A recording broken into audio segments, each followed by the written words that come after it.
সাবেক পৌর নেতৃবৃন্দ, বৈষম্য বিরোধী ছাত্র নেতা SM ছাত্র, আমি মঞ্চে আহ্বান জানাচ্ছি আমাদের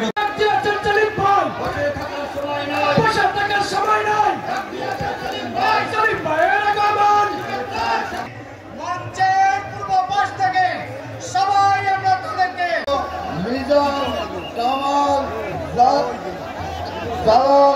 কামাল সকলেই উপস্থিত হয়েছেন, তাদেরকে এই সভামঞ্চ থেকে জানাই সংগ্রামী শুভেচ্ছা অভিনন্দন।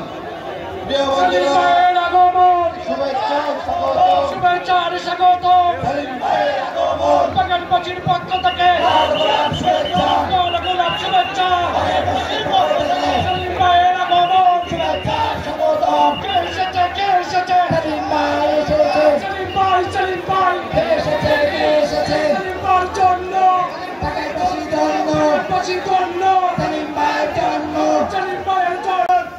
জননেতা জনাব সেলিম ভাই আমাদের মাঝে উপস্থিত হয়েছে।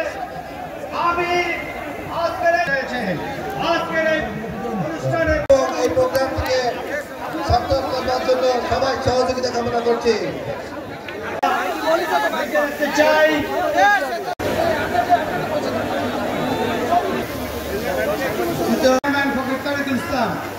এবং নজরুল ভাই সে চেক নিয়ে যাবেন এবং আমি আজকেই হিসাবের কাছে চেক হস্তান্তর করবো আজকে সন্ধ্যার দিকে। আমি শ্রদ্ধা জানাতে চাই এই জাতীয়তাবাদী দল যিনি যে সৃষ্টি করেছিলেন শহীদ প্রেসিডেন্ট জিয়াউর রহমান, যাকে নির্মমভাবে চট্টগ্রামে হত্যা করা হয়েছিল। আমি শ্রদ্ধা জানাই আমার মাননীয় চেয়ারপারসন, আপনারা যে উন্নয়নের কথা বলেন, রূপকার বলেন, সেই রূপকার বানানো যিনি কারিগর উনি হচ্ছেন আমাদের দলের চেয়ারপারসন বেগম খালেদা জিয়া, যিনি আমি আপনাদের কাছে আকুলভাবে আহ্বান জানাবো যে তিনি আজ কঠিন রোগে ভুগছেন। স্বৈরা শাসক তাকে সামান্য একটা মামলায় যাতে কোনো কিছু হয় না, সেই মামলায় তাকে প্রায় 12-13 বছর তাকে কারাগারে রাখছে।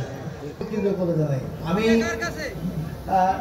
আমি আরো কৃতজ্ঞতা জানাই যে আমার দলের যে বর্তমান ভারপ্রাপ্ত চেয়ারপারসন জনাব তারেক রহমান, যিনি লন্ডনে থেকেও দলকে এত সুসংগঠিত করেছে এবং আপনারা এত সুসংগঠিত হয়েছেন জাতীয়তাবাদী দল, সেই তারেক রহমানকেও আমি আন্তরিকভাবে অভিনন্দন ও ধন্যবাদ জানাই। এতে আমি বাগেরহাটে এসেছিলাম, আমার বেলাধারী ডিগ্রি কলেজে একটা অনুষ্ঠান ছিল যেটা হচ্ছে গভর্নিং কমিটির মিটিং ছিল, সেখানেও তারা জনসভার মতো করেছে। আর আজকে এই মাঠেও দেখলাম যে আপনারা আমাকে সম্বোধনের জন্য আপনারা অনেক লোক আসছেন, আমাকে যারা ভালোবাসেন তারাই আসছেন। আমি এখানে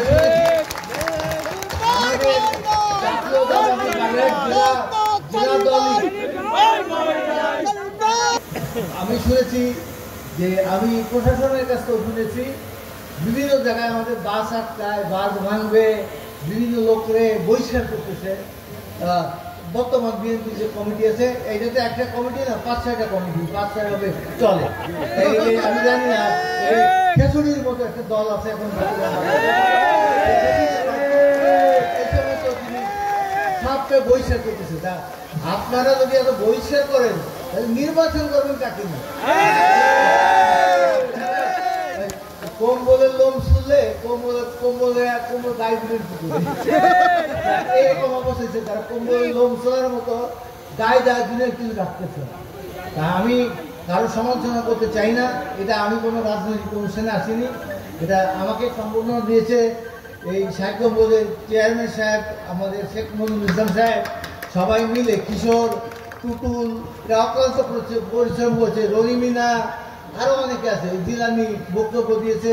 আমি জানি না রফিকুল, রনিমিনা এই জায়গাটা বক্তব্য দেওয়া উচিত ছিল, আমি আর কিন্তু আমি এখন আপনি বাগেরহাট আসবেন, আমি বাগেরহাটে চলে যাচ্ছি কালকের থেকে, যে আপনি যদি বাগেরহাটে কোনো কিছু করেন তার সাথে থাকা যায়, কিন্তু এই যে যারা দোকান খুলে বসেছে এদের সাথে আমরা থাকতে পারি।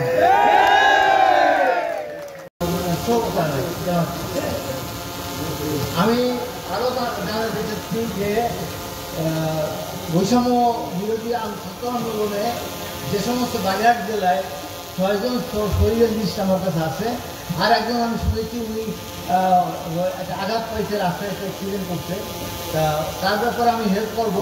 তবে এই 6টা নাম আমি বলছি, এই 6 জনের ফ্যামিলি, প্রতিটা ফ্যামিলিকে আমি 1 লক্ষ টাকা করে অনুদান দেব।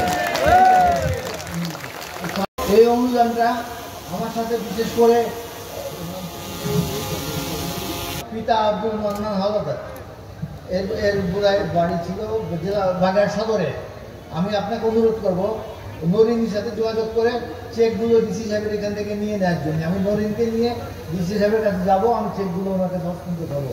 আমি চেক বই নিয়ে এসেছি, লিখে আমি কোন নামে লিখতে হবে, নরিন তুমি নামগুলো নিয়ে নিও, কারণ চেকটাতে ক্যাশ করতে হবে। আমি আপনাদের কথা দিচ্ছি, আমি বাগেরহাট আবার ফিরে আসছি, আপনাদের মেডিকেল কলেজ আমি করে দেবো, ব্যক্তিগতভাবে আমি করবো। এবং সাথে একটা হসপিটাল থাকবে, মেডিকেল একটা হসপিটাল করতে হবে। আপনারা জানেন মাজেদা বেগম কৃষি কলেজ হিসেবে চলে, ওটাকে বিশ্ববিদ্যালয় করতে চেয়েছিলাম, ওটাকে আমরা বিশ্ববিদ্যালয় করবো, কারণ আমাদের বাগেরহাটে বিশ্ববিদ্যালয় নাই। কাজেই এই টেকনিক্যাল বিশ্ববিদ্যালয় করবো, লেখাপড়া শিখে ছেলেরা বেকার না থাকতে হয়। কাজ হয়েছে একটা যে শেখ হাসিনা করেছেন, হ্যাঁ, আমাদের পূর্ব প্রধানমন্ত্রী। তা আমি আপনাদের বলতে চাই, আমি তো কোন দলীয় বক্তব্য এখানে দিতে চাই না। আপনারা অনেক কষ্ট করে অনেক দূর থেকে আসছেন, আমাকে বাধা বিপত্তি পার হয়ে, হুমকি পার হয়ে, এবং সেই জন্যই আপনাদের সবাইকে আমি অভিনন্দন জানাই যে আপনারা আমাকে ভালোবাসেন। সেটা সবাই একত্রিত হন। দল কিন্তু আমাদের বিরোধী দল আছে, কিন্তু অন্য দল আছে। ইলেকশন কিন্তু এক দলে হবে না, 2 দল 3 দল 4 দল ইলেকশন করবে, আর কখনো রাত্রে নির্বাচন যেটা হবে না। কাজে রাত্রে নির্বাচন না হলে তাহলে জনগণের কাছে যেতে হবে, তাদের ম্যান্ডেট নিতে হবে। তারা এখন প্রতিটা জনগণ বলেছে, ইউটিউব, তারপরে মোবাইলে মানুষের যে ফেসবুক, মোবাইলে একটা আছে। কাজে এখন মানুষ হচ্ছে উন্নত বিশ্বে পাড়া দিয়েছে, কাজে প্রতিটা মানুষ প্রতিটা খবর রাখে। তাই আপনারা ধৈর্য সহকারে সব কাজ করবেন। আমরা চাই না আমরা কারোর সাথে কোনো বিবাদ ঝগড়া কোনো কিছু করি। আমরা সবাই বাগেরহাটের মানুষ, এই জায়গায় উন্নয়ন করলে সবাই সেটা ভোট করবে। তো কাজে আমাকে 2টো দাবি বিশেষ করে দেওয়া হয়েছে।